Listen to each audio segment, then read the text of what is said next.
Well, good morning. It's a nasty, blustery day outside. Good day to sit in here by the fire and torture you people. Sorry there's nothing really exciting to show you, so you have to look at me a couple of days in a row. But I'll sit here with my Christmas mug that my kid made with bees on it. There's a drone on the bottom and a queen inside on the bottom. Nice big mug of tea. But I want to make a video today, and I can't believe that John hasn't called me out on this yet. John doesn't miss much. That is bees, and this one just kind of, I don't know, that's probably the motivation of it is John's going to call me on it if I don't do something quick. So if you've watched many of my videos, I'm always telling you to educate yourselves, to watch videos, to learn. And so this one is basically the question I could hear John hollering in my ear. Oh, what videos? Give them some direction. What should I watch? So I thought I'd do that. Get some direction here on some videos. I have been really lucky that I have got to spend a lot of time watching these videos and finding them. I know sometimes when I just do a search on beekeeping, some of these don't pop up that should. And a lot of these I've watched more than once. So in the beginning of your beekeeping career, they're going to tell you one thing and you're going to pick up one thing, and a year and a half, 2 years later, you're going to watch it again and learn something completely new that you just weren't ready to absorb the first time. So the first list that I'm going to go through, and I recommend that you guys get a piece of paper and a pencil to write this down, just like I always recommend you take notes when you watch these. If you're educating yourself, you have to write it down. That's why you take notes in school. And if you want to ask questions, you'll be able to write them down, then you remember what the question is you want to ask people. So I write these down because I don't have the ability yet in my editing career to post a link to all this stuff, but they're not hard to find. So the first one I want to talk about is the National Honey Show. The National Honey Show is a show that's put on yearly in England, and it's a very large show, and they hire a lot of PhDs from all over the world, and a lot from our universities right here in the United States, to come and give lectures. So when you watch the lectures on the National Honey Show, it's good information from research. And a lot of them you'll watch, they'll explain their research, and they got more questions than they got answers through it all. But these are great places to start, and I don't have everyone listed on there. I've got the ones that I believe the beginner beekeepers should watch, and then you guys will see, you know, which ones, other ones you want to watch. And some of these you'll watch just because you like the speaker. Some of these guys are fun, they're exciting. So I'll run through this. The Sustainable Apiary by Michael Palmer. Michael Palmer has got a lot of videos all over the internet, and he's a great speaker and knows a lot about bees. He's not a doctor, but he's been doing bees a long time. Has great information. The Biology of a Honeybee, and honeybees for 4 questions, and addressing sustainability of beekeeping. All of those are lectures by Dr. Jamie Ellis. I really enjoy watching Jamie Ellis speak. He's excited about bees. I believe the man's excited about everything he does, but he puts out great information, gets you thinking. It's a great one to watch. Another one is Nutrition and What It Means, and that's by David Tarpey, another PhD. and he's got more of them on there to watch, but that one is, I believe, is a good one to know. Well-mated queens produce the busiest bees, by Heather Matilla. The Hive as an Information Center, by Tom Seeley. And this is a great one for new beekeepers to learn, what are we seeing in here? What is this hive telling me? Honeybees in the Wild, Part 1 and 2. And Part 1 is done by Roger Patterson, who's from England. And Part 2 is done by Tom Seeley. Hardworking Bees Need Pollen, by Heather Matilla. How does a bee detect her colony size, by Michael Smith. This was interesting. You start to gather how much the pheromones have to do with the hive, what takes place in this dark hive piled with bodies crawling all over each other, and how their information system works. It's extremely interesting. Applying the Basics of Honeybee Biology, by Clarence Collison. Examining Comb, what does it tell you? Clarence Collison. Another one about, what are we seeing here? What information am I gathering from the bees? They will tell you everything you need to know if you know how to listen to them. Like most animals, any livestock. Cows will tell you if they're sick, if you know what you're looking for. You just have to be aware.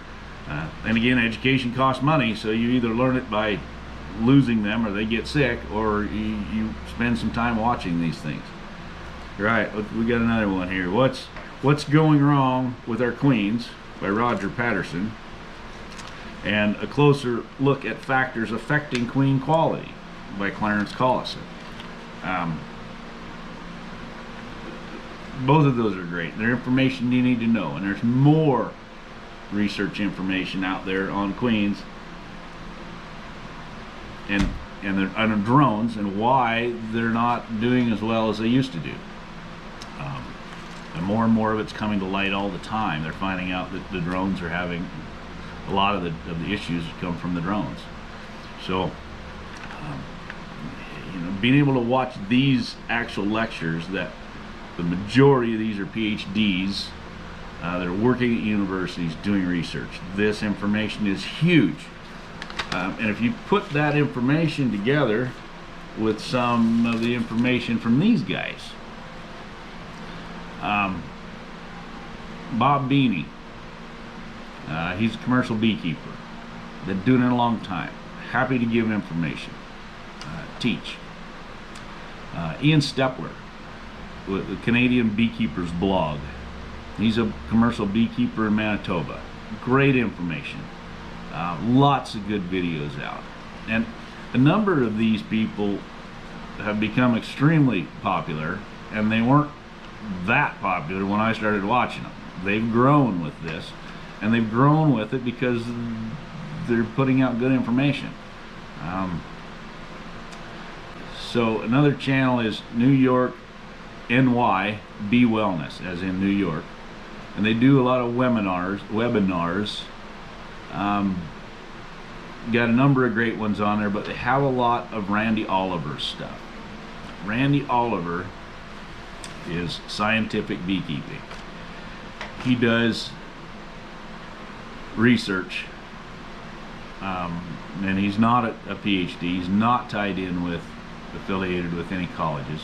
He works with all of them that he can work with. All of his money is by donation from beekeepers, so that his information is very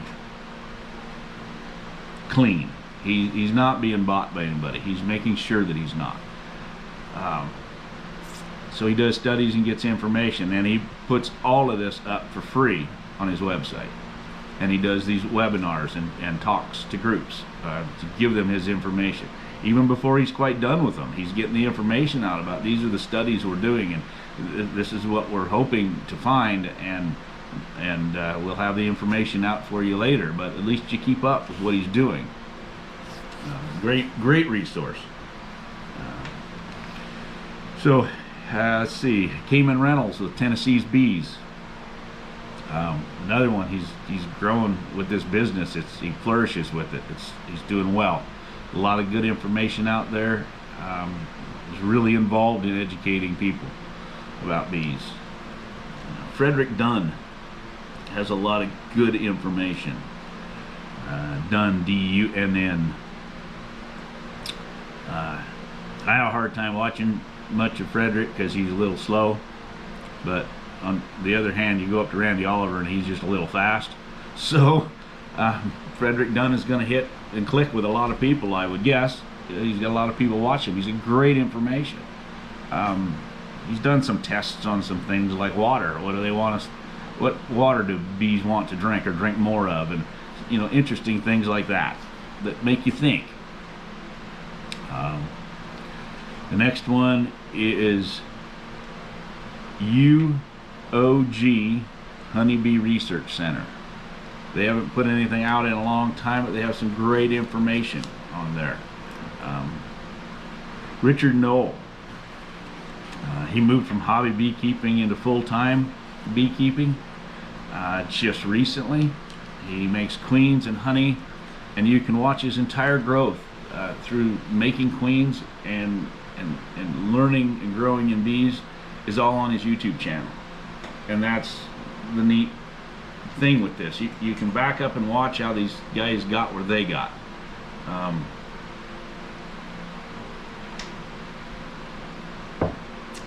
The other thing I need to mention is whenever you watch these videos and you're taking notes, take note of the year it was put out.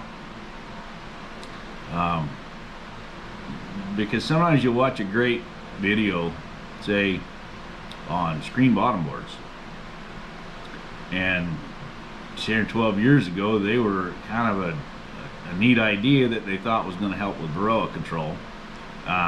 Turned out not so much. In some places screen bottom boards are great, in a lot of places they're not. People are moving away from screen bottom boards.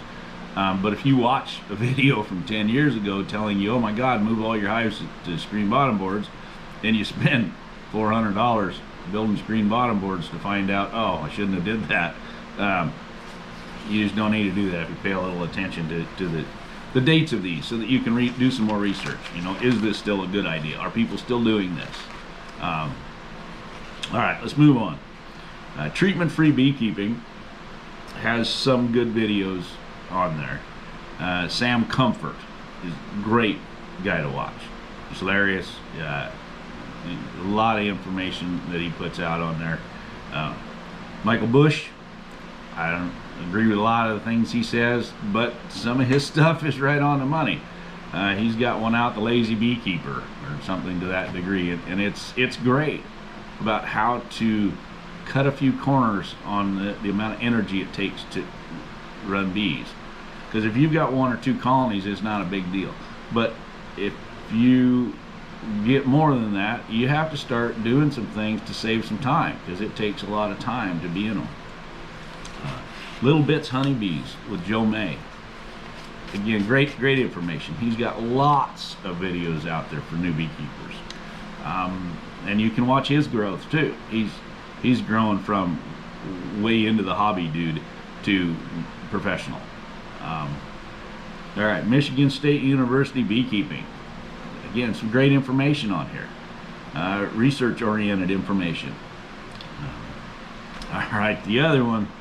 This is one of the guys that got me excited about it when I first started watching videos, and that's a 628 Dirt Rooster. The big thing that I gained from this guy, because he doesn't do a lot of educational stuff, but this guy tears houses apart to remove bees, and he is in bees all the time. And what I gained from him was the ability to go into a hive, handle the bees without anxiety, without worrying about being stung, and just the comfort to go in there. Because this guy, every once in a while he'll put a suit or a net on, but he's in there taking beehives apart that have never been handled before and just taking them out by hand and taking some stings. But anyway, he's a great guy to watch. He's got a lot of really good stuff on there. So those are some of the big guys out there that have some great stuff out. Now there's also a lot of smaller guys that that I subscribe to, and you can go through my list and see who I subscribe to, and I missed a few of them, I'm sure, but these are some guys I put on here. A lot of these guys are at the same level I am, or a little higher. Not many are at the same level I am, as far as subscribers and people, but they're in the beginning stages, and these are the guys that I like to support, and I get support from a lot of them too. Some of them I found because they found and subscribed to me. So with the way that YouTube works is, the more subscriber you have and the more likes you get and the more comments on your stuff, the more their algorithm throws it out to people looking for like videos. So to support these guys, and a lot of them have some great ideas, and some of them are just kind of silly, and some don't do very much stuff. But John at Baddest Bees, who I thought would have called me out on not having this information out earlier, has been great. He doesn't need to watch my videos, but he watches all of them and comments, and that's helped a lot, just to keep a guy going and putting some stuff out there, and thinking. So anyway, a shout out to John. And then I have a list in no special order, but Ricky Rourke, he's got some great stuff out there, interesting things. Duck River Honey, California Beekeeper, Bees and Bikinis, because who doesn't like bikinis? She's just kind of, some of her stuff's fun to watch. Hive 5 Bees is a local beekeeper north of me, a couple hours, that I'm kind of trying to support his growth in the YouTube channel. 86 Off-Road. Black Mountain Honey is in England or Ireland or Scotland or one of them lands over there. He's got some interesting stuff, and some of his stuff not that interesting, but he's got some neat ideas about some things. Hooterville Honeybees, the Bug Farmer. He's got a really neat heater system he built to keep his warm, and goes out and checks it and shows temperatures in his hives when it's colder and all get out outside. Jerome Bee and Honey Farm. Lots of really good inspections, and just, you know, honest opinions of what he's seeing and what's happening with his bees. Buckeye Hunting and Fishing. Another one with some guys who haven't been doing this long, and they're just trying to get some information out. And Mike Barry, B-A-R-R-Y. He's got I guess a video log that he does of his little bee operation. He's not trying to teach anything, just show you how he does it. Kind of a cool concept. Beekeeping Like a Girl. Young gal, and she's gotten a few guys to take notice of her and help promote her. And it's really neat to see her growth. She's a young girl excited about bees, and kids and bees are fun. Daryl Craig. So this is just a list of some people that you can get started on to further your education. And this certainly is not the whole list. Again, like it, subscribe to it if you can. Don't forget that's important to these small YouTube channels, to help them get the information out and to grow. Anyway, I hope you guys are all tucked in from the weather and surviving the storms. And spring's coming. Spring's coming. Thanks for watching.